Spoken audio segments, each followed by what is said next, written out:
크리스마스. 자, 저는 오늘 여러분과 함께 읽은 요한복음 6장 33절에서 35절로 하늘에서 떡이 내린 날 성탄절에 대한 말씀을 나누겠습니다. 이상한 표현이죠. 성탄절이 하늘에서 떡이 내린 날. 우리 교회가 이곳에 2019년 12월 9일 날 창립되었는데 딱 1년 지나고 2020년 12월 9일 코로나 시기였죠. 그때 우리 교회에 새벽에 누가 새벽기도를 오셨어요. 근데 그분이 애기같이 순수한 남자분이신데 오시면서 뭐라고 하느냐, 아 여기가 꼭 베들레헴 같아요, 예수님 탄생하신 것 같아요, 그러면서 들어오셔서 지금까지 새벽기도 잘 나오고 계십니다. 좀 쉬셨다가 요즘 다시 나오시는데 은혜를 많이 받으십니다. 제 바라기는 우리 교회가 하나님의 양식, 하늘에서 내리는 떡으로 풍성하기를 바랍니다. 예배 드리고 나면 영이 깨어난 분들은 그런 얘기를 해요. 목사님 뭔지는 모르겠지만 배가 불러요. 밥 많이 먹고 나면 배가 불러서 포만감이 있듯이 세반석교에서 예배 드리고 가면 뭔가 배가 찬 느낌이 들어서 참 좋아요, 그런 얘기를 해요. 그래서 교회는 하늘의 양식을 먹는 곳이에요. 우리가 밥을 안 먹으면 배가 고프고 허기지듯이 우리 영혼에 하나님 말씀을 먹지 않으면 허기가 져요. 근데 예배를 통해서 말씀을 먹는 시간을 가지면 우리 영혼이 뭔가 채워지는 느낌을 많이 받습니다. 여러분, 성경은 지속적으로 떡 얘기를 해요. 떡. 우리가 조금 있으면 여기 방앗간이죠. 방앗간은 떡을 만들지만 실은 이게 우리 한국 정서랑은 맞지 않아요. 여기서 말하는 떡은 양식, 우리로 말하면 밥. 그러니까 오늘날 성탄절을 어떻게 표현하면 좋냐, 하늘에서 밥상이 내려온 날, 하늘에서 밥이 내려온 날, 하늘에서 먹을 양식이 내려온 날이 성탄절이라. 이게 무슨 말일까요? 성경은 여러분 끊임없이 떡에 대한 얘기를 합니다. 끊임없이 양식에 대한 얘기를 합니다. 끊임없이 목숨과 연관된 물과 양식에 대한 말씀을 하는데, 자, 오늘 어떻게 성탄절이 하늘에서 양식이 내린 날이 되는지 한번 말씀을 보겠습니다. 자, 우리 흔히 메리 크리스마스. 제가 아는 어떤 분이 강아지를 3마리를 키웠어요. 산에서, 농장에서. 근데 그 강아지 이름을 뭐라 하느냐, 메리 크리스마스. 그래서 그 농장에 가면 그 주인이 메리 크리스마스 부르면 3마리가 우르르 몰려와요. 자, 우리가 흔히 메리 크리스마스 어릴 때부터 성탄절 되면 이런 인사를 많이 했는데 이건 실은 영어가 아니고 라틴어라 그래. 라틴어인데, 자, 크리스마스를 궁극적으로 뭐를 뜻하느냐, 그리스도를 향한 예배를 크리스마스라 그래요. 자, 메리라는 건 메리, 기쁘다, 기쁨. 자, 크리스는 크리스토스, 그리스도. 마스는 여러분 미사 있죠. 미사를 마스라 그래요. 그러니까 기쁘게 구세주 되신 예수님을 예배합시다가 메리 크리스마스. 자, 그런데 여러분 이 시간 세상에서 잔치집에서, 백화점에서, 놀이공원에서, 뭐 여러 곳에서 사람들이 만나서 메리 크리스마스 하긴 하는데 그 말 맞아요, 틀려요? 아니죠. 그건 뭐냐, 우리 기쁘게 예수님 예배하자 이 말인데 실은 그분들이 예배 자리 와요, 안 와요? 안 와요. 근데 원래는 메리 크리스마스 이 말은 뭐냐면 우리 오늘 기쁘게 그리스도를 예배하는 날이다, 예배 가자 이 말이에요. 우리 오늘 그리스도 탄생한 날이니까 우리 기쁘게 예배 드리러, 그리스도를 찬양하러 교회 가자 이 말이 메리 크리스마스입니다. 자, 우리 이 시간 해볼까요? 메리 크리스마스! 메리 크리스마스! 네, 여러분은 메리 크리스마스 할 자격이 있어요. 근데 혹시 주변에 그렇게 얘기하는 분이 있으면 좀 알려주세요. 원래 메리 크리스마스는 교회 가자는 뜻이야. 예배하자는 뜻이야. 자, 그리스도는 메시아, 기름 부음을 받았다. 그러니까 성경의 왕, 제사장, 선지자에게는 신성한 향유, 향기나는 기름을 부어서 하나님이 세운 자라는 성별하는 게 있어요. 그리스도는 헬라어고 메시아 같은 말, 구세주 같은 말, 구원자 같은 말. 어렵죠? 그리스도, 메시아 다 무슨 말이냐? 구원자. 그래서 이것만 기억하시면 돼요. 예수 구원자. 요것만 기억하시면 됩니다. 자, 메리 크리스마스. 자, 이 크리스마스가 왜 하늘에서 떡이 내린 날이냐? 예수님이 응애하고 이 땅에 태어난 날이 성탄절인데 그것도 한자죠. 거룩할 성자의 탄생 탄자예요. 거룩한 생일. 우리가 흔히 석가탄신일도 뭐라 그러죠? 성탄이라 그러죠. 석가모니 태어나신 날. 그런데 우리 예수님 태어난 날을 거룩한 탄생이라 그래요.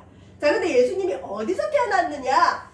그 당시 대도시고 제일 종교적으로 정치적으로 유명한 곳이 어디냐? 뭐 오늘날은 미국 뉴욕이나 우리나라 서울이야처럼 예수님 당시는 예루살렘이에요. 그래서 동방 박사들도 유다의 왕이 예루살렘에 태어날 줄 알고 예루살렘에 갔는데 실은 예수님이 탄생한 곳은 베들레헴입니다. 자, 자꾸 이제 뭐 히브리 헬라어에 죄송한데 그래도 이거 아시면 재미가 있어요. 베들 우리 흔히 이 배가 뚱뚱한 분을 베둘레헴 그래요. 놀린는데 자, 베트는 집이에요. 집. 그래서 베델 하면 하나님의 집. 우리 베델 선교회 이런 거 있죠. 베델은 뭐냐? 엘은 하나님이거든요. 벳은 집. 하나님의 집을 베델이라 그러고 여기서 베들레헴 할 때도 베트는 집이란 뜻이에요. 집은 집인데 어떤 집이냐? 레헴이 떡이에요. 떡의 집. 그래서 예수님은 떡의 집에 아기 예수로 태어나셨습니다. 이건 어떤 상징이냐? 예수님이 이 땅에 떡이 되신다는 뜻이에요. 예수님이 이 땅에 먹을 양식이 되신다. 그래서 우리 예수님은 예루살렘이 아니라 떡의 집 베들레헴에서 태어나셨습니다. 자, 예수님은 그러면 실제로 오늘 읽은 요한복음 6장 33절에서 35절. 자, 실은 여러분 이 땅에 먹고 사는 문제는 굉장히 중요합니다. 성경도 먹고 사는 문제를 끊임없이 얘기해요.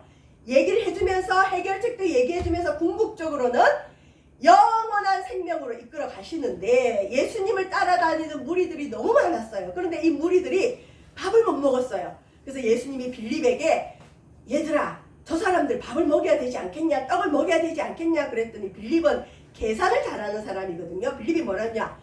주여 우리가 얼마나 많은 돈을 들여야 이 수천 명의 사람에게 밥을 먹입니까? 떡을 먹입니까? 불가능합니다. 이때 안드레, 베드로의 형제 안드레가 혹시 먹을 거 있는 사람 있어요? 하고 돌아다녔어요. 남자만 5,000명, 여자와 아이들 다 하면 한 2만 명 되겠죠? 15,000명 돌아다니는데 여러분 도시락 싸온 사람이 어린애 하나겠어요? 다 자기 먹을 거 챙겨 있는데 안 내놔요. 근데 어린아이 한 명이 딱 나타나더니 아이고 내 도시락이에요. 그러고는 보리떡 2마리와 보리떡 5개와 물고기 2마리 5병이어를 드리는 거예요. 그리고 그걸 예수님께 가지고 왔어요. 예수님이 그걸 가지고 기도하고 사람들에게 나눠줘라 그랬더니 남자만 5,000명, 여자와 아이들 다 해서 15,000명에서 2만 명이 배불리 먹고 12바구니를 거뒀어요. 남겼어요. 우리 예수님은 남은 걸 계산 잘 하십니다. 아이 교회 거니까 마음대로 써도 되지 아니에요. 남은 것도 잘 보관하는 거예요. 자, 그랬더니 무리가 무슨 생각일까요? 야, 저 예수란 사람은 병도 고치고 귀신도 쫓아낼 뿐만 아니라 먹는 것도 해결해 주네. 아이고 일하기 싫은데 잘 됐다. 예수님만 졸졸졸 따라다니면 일 안 하고 먹을 수 있겠다. 그러고도 사람들이 더 따라다니는 거예요. 예수님 뭐라 그러냐? 너희가 나를 따라다니는 건 내가 행하는 표적을 보는 게 아니라 떡을 먹고 배불렀기 때문이다. 자, 오늘날도 우리가 교회를 다니는데 떡을 먹고 배부르기 위해서 다니는 분들이 있어요. 내 육체의 문제, 현실의 문제만 해결되면 된다고 생각하고 예수님을 따라다니는데 실은 예수님이 행하는 표적을 봐야 됩니다. 그 표적은 뭐냐? 예수님이 하나님이란 증거예요. 자, 우리 가정에 먹을 문제, 마실 물의 문제가 늘 있었는데 하나님이 그걸 해결해 주셨어요. 그러면 그 떡을 볼 게 아니라 그 떡의 문제를, 먹을 문제를 해결해 주신 예수님을 바라봐야 됩니다. 예수님은 하나님이시기 때문에 이 문제를 해결할 수 있구나. 그리고 예수님에 대한 믿음을 가지라는 거죠. 자, 여러분 교회를 다니고 예수님을 믿으면 여러분의 어려운 문제가 해결됩니다. 그때 우리가 문제 해결만을 바라보면 안 된다는 거예요. 아니 내가 도저히 해결하지 못한 이 문제를 우리 예수님이 어떻게 해결하지? 아, 예수님이 하나님이 맞구나, 이걸 믿으라는 거죠. 자, 어쨌든 사람들의 관심사는 예나 지금이나 떡의 문제예요. 먹고 사는 문제예요. 더 잘 먹고 사느냐, 더 못 먹고 사느냐. 실은 어제도 보니까 경기도 양주시에서 4명의 가족이, 아빠, 엄마, 아이 둘이 승용차 안에서 자살을 했더라고요. 아직 뭐 사인은 안 나왔는데 빚의 문제가 좀 있었대요. 그러니까 빚을 해결을 못해서 자살을 선택한 것 같아요. 온 가족이. 아빠, 엄마의 선택이겠죠. 이처럼 여러분, 빚도 또한 먹고 사는 문제예요. 더 잘 먹고 잘 살려고 빚을 냈는데 그걸 갚지 못하는 거예요. 실은 우리가 이 땅에 육체가 있는 동안은 이 떡의 문제는 항상 있어요. 항상. 이 떡의 문제로 전쟁도 일어나고, 떡의 문제로 사람이 고통도 겪고, 떡의 문제로 행복해지기도 하는 거예요. 이 땅에 육체를 입고 있기 때문에. 자, 그런 무리를 향해 예수님이 뭐라느냐. 얘들아, 너희들 떡 먹어서 행복하지, 배불러 좋지, 내가 생명의 떡이다. 아유, 무슨 이런 얘기를 해요? 예수님이 자신을 가리켜 생명의 떡이라 그래요. 자, 읽어볼까요? 떡, 양식, 시작. 하나님의 떡은 하늘에서 내려 세상에 생명을 주는 것이니라. 하나님의 떡이 있대요. 하나님의 떡이 있대요. 이 떡은 하늘에서 내려와요. 그리고 이 떡은 세상에 영적인 하나님의 생명을 주시는 겁니다. 자, 예수님이 세상의 떡이라 그랬죠. 예수님이 하늘에서 하늘 보좌를 버리고 이 땅에 태어나신 날이 성탄절. 그래서 성탄절은 하늘에서 떡이 내려온 날. 예수님은 우리의 밥이에요. 우리의 떡이에요. 예수님을 먹어야 살아요. 여러분, 기독교가 들어간 나라들은 대부분 부유하게 돼 있어요. 이 하나님 말씀은 하나님을 잘 믿고 말씀을 잘 준행하고 말씀을 가까이 하는 자에게 반드시 하나님이 먹을 것 입을 것 책임져 줄 뿐 아니라 부기도 약속을 있어요. 그래서 이 성경이 들어가는 곳에 반드시 풍요가 따라오는데 풍요 이후에 타락하기 때문에 문제죠. 자, 여러분, 지금 기아로 허덕이는 나라들, 국가들이 있는데 그분들에겐 죄송합니다. 죄송한데 통계를 내보면 지금도 기아에 허덕이는 나라들은 대부분 이슬람권, 불교권이에요. 기독교 국가는 극히 드물어요. 극히. 천주교는 좀 있지만 천주교는 기독교랑은 좀 다릅니다. 자, 하나님은 당신의 백성에게 떡을 약속하셨어요.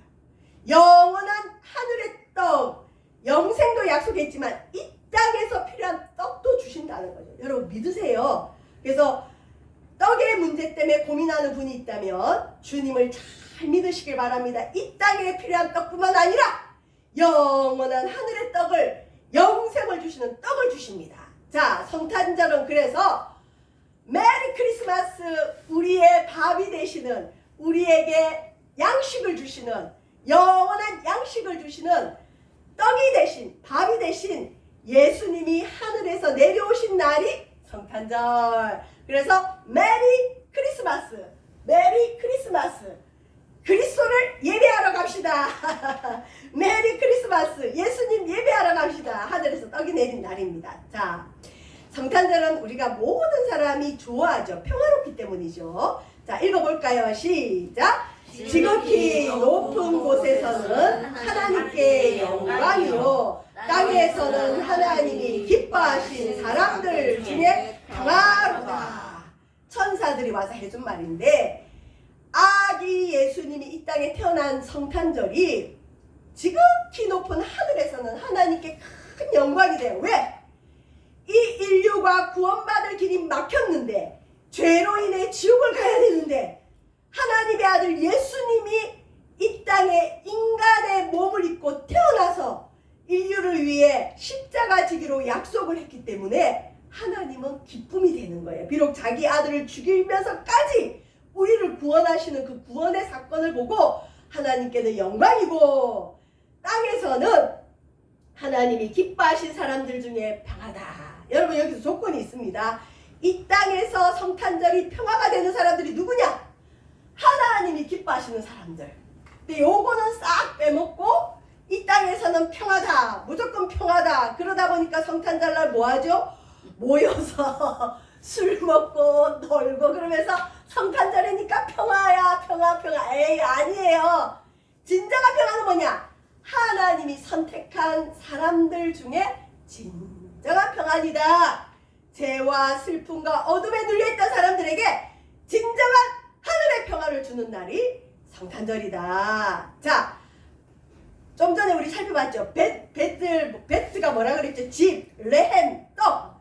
그래서 베들레헴, 예수님이 태어난 이 마국간의 지역명이 뭐라고요? 베들레헴, 떡의 집. 왜 떡의 집에 태어났느냐? 나의 떡이 되어주시려고, 내 밥이 되어주시려고. 우리가 흔히 이런 얘기 많이 하죠. 생계는 건드린 게 아니다. 사람이 다 뭐 어떻고 저떻고 하더라도 여러분 생계 문제 건드리면 예민해지죠. 왜 그럴까요? 먹고 사는 문제이기 때문에. 그만큼 떡은 우리 인간에게 매우 중요합니다. 우리는 이 땅에서의 떡이 중요하지만 우리 주님은 영원한 하늘나라의 떡이 더 중요해요. 자, 요한복음 6장 35절 한번 읽어볼까요? 시작! 예수께서 이르시되 나는 생명의 떡이니 내게 오는 자는 결코 줄이지 아니할 터이요 나를 믿는 자는 영원히 목마르지 아니하리라. 자, 여러분 아까 성탄절이 하나님이 기뻐하시는 사람들 중에 평화라 그랬죠. 이 땅에 예수님을 안 믿어도 불교를 믿고 다른 종교를 잘 믿어도 잘 사는 사람들은 있어요. 없다는 얘기는 아니에요. 그런데 일반적으로 예수님 믿기 전에 너무나 힘들었던 가정들이 예수님을 잘 믿으면서부터 하나님이 복을 주는 걸 저는 너무너무 많이 봤어요. 이건 거의 명제예요, 명제. 근데 예수님이 이걸 약속했어요. 나는 그냥 떡이 아니라 일반적인 떡은 먹고 나면 끝이에요. 근데 우리 주님은 생명의 떡이래요. 우리 주님을 먹으면 생명이 넘쳐나요. 생명이 넘쳐나요. 그래서 교회 갔다 오면 기쁨이 있고 평안이 있고 뭔가 모르게 살아 움직이는 것 같은, 그게 뭐냐? 우리 주님을 먹었기 때문이죠. 그리고 우리 주님은, 예수님이 뭐라느냐? 내게 오는 자, 예수께 오는 자는 결코 뭐하지 아니할 거다? 줄이지 않는다. 여러분 배고픔은 무서운 겁니다. 근데 예수님께 오는 자는 줄이지 아니할 터이요, 줄이지 아니할 터이요. 주님 분명히 책임집니다. 또한 예수님을 믿는 자는 영원히 목마르지 아니하리라. 우리 주님은 믿는 자들, 하나님 택한 자들에게 먹고 마시는 문제로 훈련시키세요. 치사하죠. 여러분 먹는 것 가지고 훈련받으면 치사하다는 생각이 들어요. 근데 그건 뭐냐? 너는 나의 은혜 없이는 절대 살아갈 수 없어. 그걸 가르쳐주는 거예요. 우리 예수님은 우리의 생명입니다.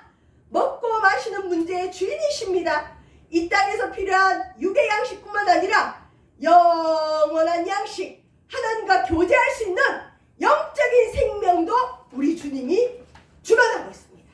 자, 이 말씀 이제 읽고 말씀을 마칠 텐데 한번 읽어볼까요? 요한복음 6장 51절 같이 읽습니다. 시작! 나는 하늘에서 내려온 곧 살아있는 떡이니 사람이 이 떡을 먹으면 영생하리라. 내가 줄 떡은 곧 세상의 생명을 위한 내 살이니라. 이상한 말이죠. 예수님은 자기 스스로를 하늘에서 내려온 떡인데 살아있는 떡, 이 떡을 먹으면 영이 살기 때문에, 이 떡을 먹으면 하나님을 만날 수 있기 때문에, 이 떡을 먹으면 영적으로 힘이 생기기 때문에 이 떡으로 인하여 우리는 영생합니다. 그래서 이 땅에서 주를 잘 믿어야 이 땅에서도 힘있게 살아가고 영원한 하나님 나라에 갑니다. 그 다음에 우리 예수님이 줄 떡은 세상의 생명을 위한 뭐라고요? 예수님의 살이다. 저와 여러분 실은 교회는 오면 예수님 생각만 해야 돼요. 예수님 생각.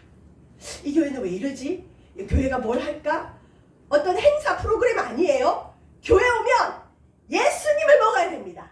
예수님을 먹어야 됩니다. 예수님 심지어 자기 살을 먹으래요.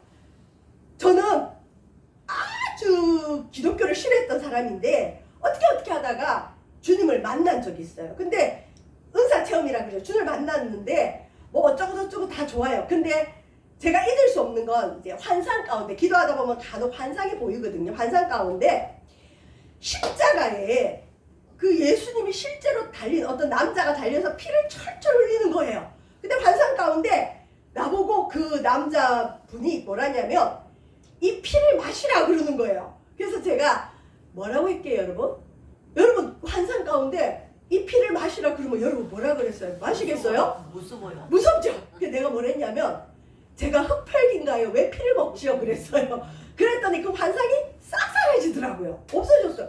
좀 전까지는 하나님도 만난 것 같고 뭐가 있었던 것 같은데 싹 없어져요. 근데 그때 진짜 저를 도와준 분이 계셨는데 그분이 묻는 거예요. 아니 왜 그 기도가 끊겼어요? 왜 환상이 없어졌어요? 그래서 실은요 목사님 좀 전에 어떤 남자가 십자가에 나타나서 피를 흘리면서 이걸 먹으라 그러는데 제가 어떻게 피를 먹어요? 내가 흡혈귀인가요? 피 못 먹어요. 그랬더니 우리 그 지도해준 목사님이 꿀밤을 한 대 때리면서 요한복음 6장을 찾아주면서 예수님의 살을 먹지 않고 예수님의 피를 마시지 않는 자는 영생을 얻지 못한다는 그 말씀을 보여요. 우리는 예수님의 피와 살을 먹어야 된다. 그게 뭐죠? 교회에서 하는 성만찬. 예수님은 우리에게 살을 주셨어요. 예수님은 우리에게 피를 주셨어요. 그래서 제가 성경을 몰라서 그런 거잖아요. 교회를 오래 다녔는데도 성경도 모르고 십자가도 몰랐던 거예요. 그래서 교회를 다니면 딴 게 아니라 예수님의 살과 피를 먹어야 되구나. 그분이 내 생명이구나. 예수님이 나 위해 죽어주셨구나. 예수님이 나를 위해 십자가에 달려 못 박혀 피 흘려 죽으셨고 그 피를 믿어야 내가 하나님 자녀가 되구나. 그때 깨닫고 다시 기도했죠. 내가 몰라서 그랬습니다. 내가 흡혈귀가 아니고요. 예수님의 피가 내 생명인 걸 이제 알았습니다. 다시 한 번만 보여주세요. 죄송해요. 막 그렇게 기도했더니 다시 십자가가 나타나더라고요. 그러고는 주님 내가 당신의 피를 마십니다 했는데 그때 제가 하나님을 깊이 만났어요. 여러분 저는 체험으로 워낙 의심이 많으니까 체험으로 만났는데 성경에 그게 있어요. 그러니까 굳이 저처럼 고생하면서 체험으로 만나지 마시고 말씀으로 만나시길 바랍니다. 우리 기독교가 너무 무감각해졌어요. 여러분 실은 십자가가 무서운 거예요. 저게 예수님이 처절하게 피 흘려 죽었어요. 근데 그 죽음을 가리켜 너 때문에 그랬다는데 어떻게 우리가 그거를 편하게 받아들여요? 그래서 신학자들 중에는 뭐 예수의 피를 부정하는 사람이 있어요. 근데 기독교는 예수의 피 없이는 아무것도 아니에요. 자, 요한복음 6장 54절 예수님 뭐라 하셨는지 한번 볼까요? 시작! 내 살을 먹고 내 피를 마시는 자는 영생을 가졌고. 자, 여러분 예수님 살을 먹었습니까?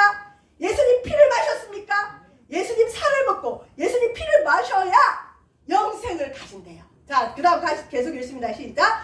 마지막 날에 내가 그를 다시 살리리니 내 살은 참된 양식이요 내 피는 참된 음료로다. 교회 오면 먹어야 될 게 있어요. 찬양, 보혈 찬송, 예수님 십자가 찬송, 말씀을 통해 예수님의 살을 먹고 피를 마셔야 돼. 왜? 나를 위해 죽어주셨기 때문에. 나 때문에 죽어졌기 때문에 우리는 예수님의 살과 피로 거듭나는 겁니다. 예수님은 우리의 양식이 됩니다.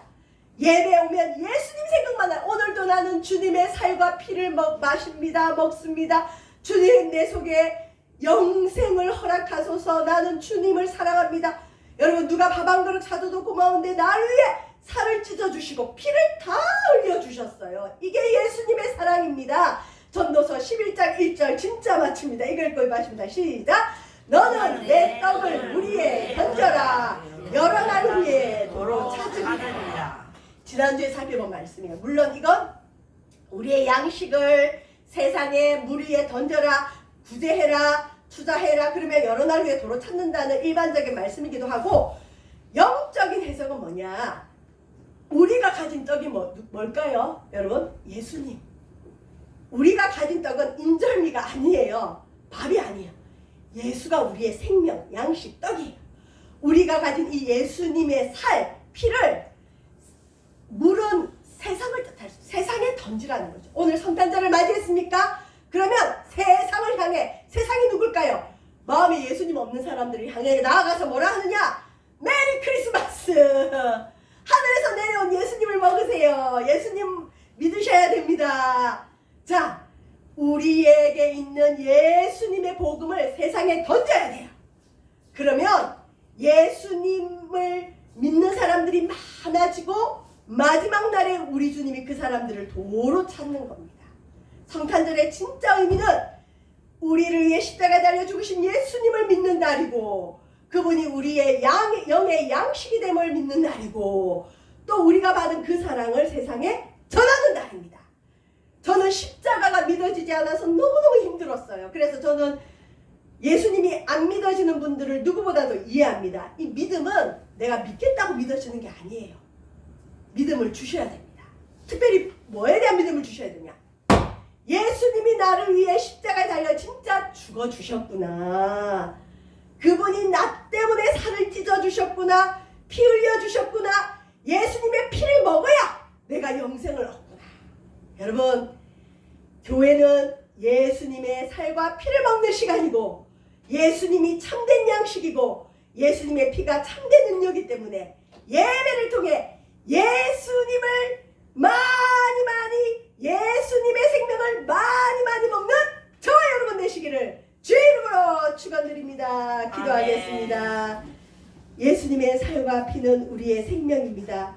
성탄절은 하늘에서 떡이 내린 날입니다. 우리는 이 떡을 먹고 배부르고 만족함이 있지만 세상은 그러하지 못합니다.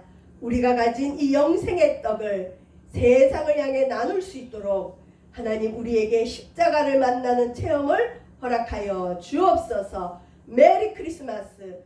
그리스도를 예배하는 복된 성탄절 되어지도록 인도하소서. 예수님 이름으로 기도합니다. 네.